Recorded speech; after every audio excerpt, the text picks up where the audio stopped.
কোনো ব্যক্তি যদি এমন নিয়ত করে যে আমি এই কালে বিবাহ বন্ধনে আবদ্ধ হব না, আমি পরকালে বিবাহ করব, এই জন্য যদি কোনো ব্যক্তি বিবাহ থেকে বিরত থাকে, তাহলে তার বিরত থাকাটা শরীয়তে জায়েজ আছে কিনা? বিয়ে করা ইসলামে ফরজ না ওয়াজিব না সুন্নত? যারা ফরজের সপক্ষে আছেন তারা হাত তোলেন। বাহ, বেশিরভাগ আবিয়ার হাত তুলছে দেখা যায়, হাত নামান। দেখুন, বিবাহ এটা সব সময় ফরজও না, সব সময় ওয়াজিবও না, সবসময় সুন্নত না। সাধারণ সময়ে বিবাহ করা সুন্নত। সাধারণ সময় বিবাহ করা কি? সাধারণ এবং স্বাভাবিক সময় বলতে যে ব্যক্তি বিবাহ না করলে যে পাপে লিপ্ত হবে এরকমও না, আবার বিবাহ করার সামর্থ্য তার আছে, সামর্থ্য আছে, আবার না করলে যে কোনো সমস্যা হবে তার সেরকমও না। এরকম লেভেল পয়েন্টে থাকলে তার জন্য বিবাহ করাটা উত্তম, ভালো, সওয়াবের কাজ, সুন্নাত। না করলে সে সুন্নাত তরক করলো, অনুত্তম কাজ করলো। আর যদি কারোর বিবাহের সামর্থ্য থাকে কিন্তু না করলে সে নিজের চরিত্র রক্ষা করতে পারবে না, এরকম কঠিন সিচুয়েশন, কঠিন পরিবেশ, তাহলে তার জন্য বিয়ে করাটা ফরজ ওয়াজিব হয়। আর যদি কেউ বিবাহ করার সামর্থ্য নাই, উল্টা বরং বিবাহ করলে বউর অধিকার আরো নষ্ট করবে, সে এটা নিশ্চিত, তার দ্বারা অধিকার আদায় করার ক্ষমতা নাই, তখন তার জন্য বিবাহ করা বরং নিষেধ। তাহলে এটা ভ্যারি করে ব্যক্তির অবস্থার উপরে। সবসময় বিয়ে ফরজও না, সবসময় সুন্নত না, সবসময় নিষেধও না, তবে সাধারণ অবস্থায় বিবাহ উত্তম কাজ। কেউ যদি বিবাহ না করে শুধু ইবাদতবন্দি করে থাকতে চায়, তাহলে সেটা তার জন্য জায়েজ আছে, কিন্তু উত্তম না। উত্তম হলো বিবাহ করে থাকাটা। হ্যাঁ, যদি কেউ বিয়ে করা ছাড়া দুনিয়া থেকে চলে যায়, তো সে কোনো জাহান্নামী হবে ব্যাপারটা এরকম না। অন্য সব ঠিকঠাক থাকলে তার জান্নাতে যাওয়ার অপরচুনিটি বা সম্ভাবনা, পথ খোলা থাকবে। তবে ইসলাম বৈরাগ্যতার কথা বলে না। ইসলামে কোনো বৈরাগ্যতার অবকাশ নাই। সমস্ত ধর্মে দেখবেন পুরোহিততন্ত্র, বৈরাগ্যবাদ, এগুলোর অবকাশ আছে। এবং দেখবেন যে বিভিন্ন উপাসনালয়, অন্য ধর্মের উপাসনালয় কিছু মানুষ পড়ে থাকে, তাদের সংসার নাই, ধর্ম নাই, ময়লা আবর্জনা। ইসলাম পরিষ্কারভাবে এটাকে ডিনাই করেছে। নবী সাল্লাল্লাহু আলাইহি সাল্লাম তার সাহাবীদেরকে পরিষ্কার বলেছেন, আমি বিবাহ করেছি, আমি ঘুমাই, আমি খাই, আমি রোজা রাখি, আবার আনন্দ করি, ঈদ করি, শুধুমাত্র সংসার ত্যাগ করে আল্লাহ বিল্লাহ করে গোটা জীবনকে বৈরাগী বানায় ফেলা, বৈরাগ্যবাদ অবলম্বন করা, এটা ইসলাম না। কোরআনে কারীম আল্লাহ বলেছেন, রুহবানিয়াতান ইবতাদাউহা, খ্রিস্টানরা পৃথিবীতে বৈরাগ্যবাদ শুরু করেছে। ইসলামে কোনো বৈরাগ্যবাদ নাই। ইসলামের চাইতে বাস্তববাদী জীবন দর্শন আরেকটা না। বিধায় বিবাহ করাটা হলো উত্তম। যদি কোনো কারণে কেউ করবেন না মনে করেন, এটা তার ব্যাপার, যদি তার চরিত্রকে হেফাজত করতে পারেন গুনাহ হবে না। সুদখোরের মেয়েকে বিয়ে করা জায়েজ আছে কিনা? বাবা সুদখোর হলে মেয়ের কি দোষ? সুদখোরের মেয়ে তো অনেক ভালো, তার চাইতে আরো খারাপ এক্সাম্পল হলো কাফেরের মেয়ে। কাফেরের মেয়ে যদি মুসলিম হয়, বিয়ে করা যাবে? যাবে না? যাবে। ডক্টর খন্দকার আব্দুল্লাহ জাহাঙ্গীর রহমতুল্লাহ আলাইহি ফুরফুরা পীর সাহেবের মেয়ে বিয়ে করেছিলেন।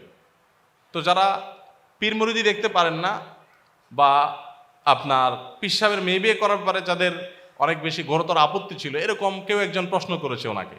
আমার কাছে উনি নিজে সরাসরি একবার বলেছেন, বললেন যে স্যার, আপনি এত ভালো ভালো কথা বলেন, কোরআন হাদিসের কথা বলেন, আপনি এটা পীরের মেয়ে বিয়ে করলেন কেমনে? তো স্যার বললেন যে ভাই, কোরআন হাদিসে কোথাও পীরের মেয়ে বিয়ে করা যাবে না, এটা যদি দিয়ে আমি জানতাম তো অবশ্যই করতাম না, এখন আপনি দেখা দিলে আমি বাদ দিয়ে দেই। তখন স্যার প্রসঙ্গত বললেন যে দেখেন, রাসূল আকরাম সাল্লাল্লাহু আলাইহি সাল্লাম আবু সুফিয়ান যখন অমুসলিম তখন তার মেয়ে বিয়ে করছেন, আর আমি পীরের মেয়ে বিয়ে করছি। তো বাবা যদি পীর ভালো খারাপ বা সব পীর ভালো খারাপ সেই ইয়েতে আমরা আলোচনা যাচ্ছি না। আমাদের মূল প্রশ্ন হলো, বাবা যদি আপনার সুদখোর হয়, মেয়ে যদি ভালো হয়, তাহলে তাকে বিয়ে করা যাবে। এখনকার যুগে মেয়েকে দেখে যতটা বিয়ে করে ছেলেরা, তার চাইতে বাপকে বেশি দেখে। বাপকে দেখে না বললে ভালো হয়, বাপের টাকা দেখে, বাপের অবস্থান দেখে, তাই না? ওই যে একটা কথা আছে না, যে এখন মানুষের সাথে মানুষের বিয়ে যাওয়া হয়, তার চাইতে টাকার বস্তার সাথে ময়দার বস্তার বিয়ে হয়।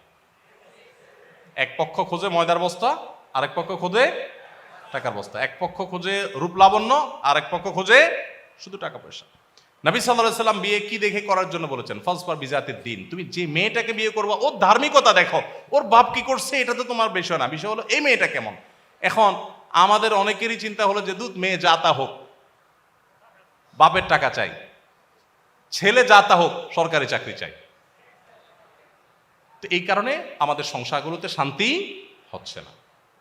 আমার ছোট ভাই পালিয়ে একা বিবাহ করেছে, উভয় পরিবারে জানে না, এবং যেখানে থাকে তার আশপাশে কেউও জানে না, শরীয়তে দৃষ্টিতে কেমন? বিয়েটা কি ভালো কাজ না খারাপ কাজ? তো পালাপালি তো মানুষ চুরি করলে করে, কি বলেন? পলাপলি করে মানুষ, লুকোচুরি করে, ভালো কাজে না খারাপ কাজে? বাপের বেটা যদি হয় তাহলে বিয়ে তো করতে হবে বুক ফুলে। এখানে চুরি চুরি করাকরি করবে কেন? চুরি করাকরি করে তো লক্ষণ ভালো না। আল্লাহ তাআলা বিবাহ করানোটাকে অভিভাবকদের দায়িত্ব দিয়েছেন। হ্যাঁ, অভিভাবক যদি সকল সীমানা ছাড়িয়ে যায়, ছেলে মেয়েকে বুড়ো বানায় ফেলতেছে, তারপরে বিয়ে দিবে না, তখন আপনি এলাকার ইমাম সাহেবকে অভিভাবক বানায়, মান্যগণ্য মুরব্বীদের ওখানে বিয়ে করে ফেলবেন।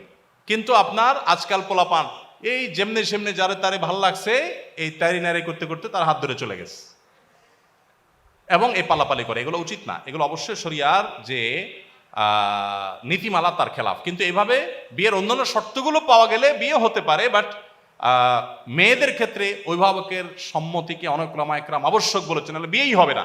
হানাফি মাযহাব অনুযায়ী যদিও হয়ে যাবে, অন্যান্য ওলামা একরাম অনেকে নিষেধ করেছেন। অভিভাবকদের মাধ্যমে বিয়ে সম্পাদন করাটাই হলো অধিকতর উত্তম। যত কষ্ট হোক সবর করা উচিত, তাদেরকে বোঝানো উচিত।